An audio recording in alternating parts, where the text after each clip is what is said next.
уште од далечната 1930 година изграден е првиот водоснабдителен систем за градот Тетово, што подразбира зафаќање и на природна изворска вода од Шар-планина, доведување до градскиот резервоар и изградба на разводна дистрибутивна водоводна мрежа низ градот со над 30 км.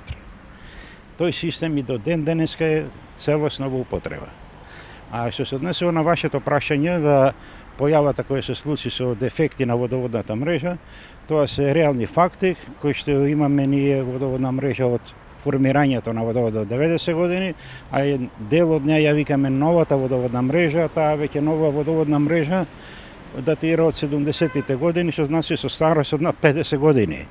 И на тие такви цевководи имаме појава на чести дефекти кои предпријатието е секогаш во функција да ги отстранува тие појави. Како овој проблем да се надмине? Знаеме дека Тетовци веде цени го чека новиот водовод, пред неколку години беше изграден, меѓутоа повторно има проблеми со водата за пиење, иако водата од Шара е доволна, како што нели кажуваат претпоставените од општина Тетово и ЈКП Тетово, за да се снабдат жителите со вода за пиење. Како да се надмине овој проблем?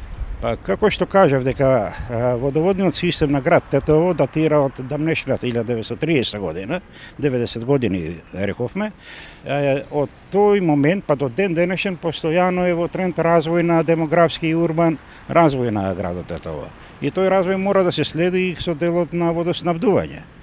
Сега при тој развој системите се развиваат со постојано надоградување, дополнување на нови водни количини како потреба за вода за пиење. И за сега имаме состојба каде што обезбедени се потребните количини на вода за пиење во доволна мерка, меѓутоа треба да се врши реконструкција постојана на и замена на старите веќе дотрајани материјали кои се стари, рекоме, 90-50 години и така натаму. Тука малку имаме недостаток во тој развој, бидејќи се потребни големи финансиски средства за такви зафати. Тоа се сериозни градежни зафати, каде што треба да се раскопуваат сообраќајници, асфалтирани улици и така натаму.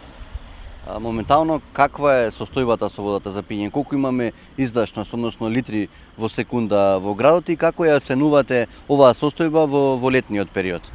Моментално водните ресурси даваат количина која е повеќе од потребната која што му треба на градот Тетово. Во моментот може да има обезбедено ресурси од околу 500 литри во секунда. Тоа е премногу за градот Тетово. Меѓутоа има појава на голема нерационална потрошувачка од страна на граѓаните. И тука апелираме при повисоките температури појавата да се внимава на штедење на водата, односно рационално користење. Меѓутоа, освен тоа рационално користење кое што го рековте, најверојатно и старата дотрајана градска водоводна мрежа тука има многу губитоци на вода. И тука е проблемот, практично. Главните цевководи од ако е стара водоводна мрежа, тие се многу квалитетни материјали од тоа време, глиено железни цевки. Меѓутоа дефектите се појавуваат и на честите дефекти се појавуваат на малите приклучни цевководи кои се веќе кородирани, дотраени, со тесни профили и така натаму. Значи треба целосна реконструкција на повеќе делници од градската водоводна мрежа на градот Тетово. Кога зборуваме за недостаток на вода, мора да спомнеме и за квалитетот на водата. Може ли да ни објасните каква вода пијат тетовци? Тетово во моментот треба да биде среќен и задоволен што мислим на населението што има такви услови за користење на вода за пиење. Целата вода се користи од планинскиот масив на Шар-планина, тоа се природни извори, а последниот зафат кој го имам изградено и пуштен во потреба пред 3 години, тоа е зафат на речна вода, односно тука градската река Пена, меѓутоа во течението на горниот тек, горе на висока надморска височина од над 1500 метри, и таму е безбедно од аспект на загадување на таа вода од страна на граѓани и така натаму. Меѓутоа, за обележување дека последниве години, десетина години, имаме на таква појава и тенденција, па дури поттикнати од владини институции одредени, заради развој на туризмот на Попова шапка, развој на енергетски стопански објекти, малите овие хидроцентрали кои се сега во ек на градење, и други појави како и стопанство, стошарство, напасување на стока и добиток. Сето тоа се одбива во тие сливни подречја, каде што се зема вода за водоснабдување за потребите на градот Тетово. Тука треба посебни поригорозни мерки околу заштита на тие системи. Меѓутоа пред да нели ја користат граѓаните водата, таа сепак се испитува од Центарот за јавно здравје и се филтрира кај новата филтер станица во село Лисец, вадарот на село Лисец. Тоа е аспект на делот на следење на квалитетот на водата за пиење. Тоа е постојана, секојдневна процедура каде што е задолжен Центарот за јавно здравје тука во Тетово, а исто така и Републичкиот центар за јавно здравје. Со повремени испитувања се врши и се следи секојдневно квалитетот на водата. Немаме случај на појава на неквалитетна вода за пиење до сега. Како што кажавте и заклучивте, имаме доволно вода во градот, меѓутоа имаме рестрикции поради старата мрежа, губитуците на вода, меѓутоа и нерационалното користење од страна на тетовци. Има ли некои најави од општина Тетово затоа што ако се работи за инвестиции, реконструкција, нели да речеме ајде нивна врската е тоа да се направи? Има ли најави од општина Тетово тоа во наредниот период некоја идеја, некој проект за реконструкција на таа мрежа затоа што овој проблем е со децении? Па секоја година во програмските активности и на јавното комунално предпријатие и на програмите за работа на општината Тетово, тие се предвидуваат тие работи. Меѓутоа се зависни од големи финансиски вложувања, големи финансиски средства се опрашају. Тука е неопходна поддршка на владина поддршка за покривање на тие финансиски средства и постепено чекор по чекор замена на веќе дотраената и надмината за употреба делови од градската водоводна мрежа. Има некои првични проценки, колку тоа според вас би чинело реконструкцијата на таа цела мрежа? Па сумите се огромни за целосна реконструкција која е неопходна за да се изврши, некаде се преку 20 на милиони евра.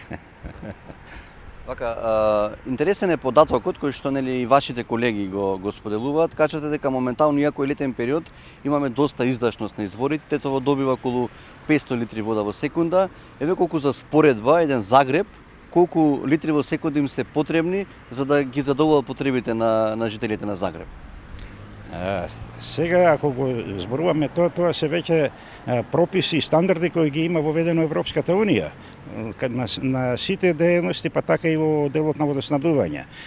Тетово има потреба максимална и не сме да ја надмине таа граница. Повеќе од 300 литри во секунди не треба да троши Тетово, како рационална потрошувачка за водоснабдување, строго наменска. Меѓутоа Тетово и со 400-500 литри во овие денови со високи температури горештини, а пред се за наводнување на тревници, плошници, за перење автомобили и така натаму, троши многу поголема количина отколку тоа што му е нормирана према прописите на Европската Унија. Дали според овој заклучок можеби треба да се размислува за користење на техничка вода во градот за овие намени, како што кажавте, автоперални тревници и слично? Па техничка вода веќе во градот постои како ресурс од поранешните индустријски капацитети од фабриките кои постојат, таа може да се пренамени за таква намена, меѓутоа треба да се изврши адаптирање на тие системи. А и во секој случај пред се треба да биде рационална потрошувачка пристапот и секаде мерење прецизно на потрошената количина на вода и се разбира со добра цена овие берки би биле надминати како проблем, како појава. Не ми одговоривте за жителите на Загреб колку вода тие имаат. Интересен е податокот, за да знаеме дека имаме вода, меѓутоа не се користи како што треба. Сега за Загреб тоа зависи се од големината на градовите и карактерот на нивното функционирање. Сега Загреб, ете го и Скопје тука. Скопје е како во едно правило се поголемо од Тетово за 10 пати. И број на население, и број на потрошувачка на вода и така натаму. Загреб е тука некаде. Загреб со 300, 400, 500 литри и ги задоволува можеби потребите. А Тетово преголема количина на вода да троши. Тоа ќе мора да се измени во наредниот период.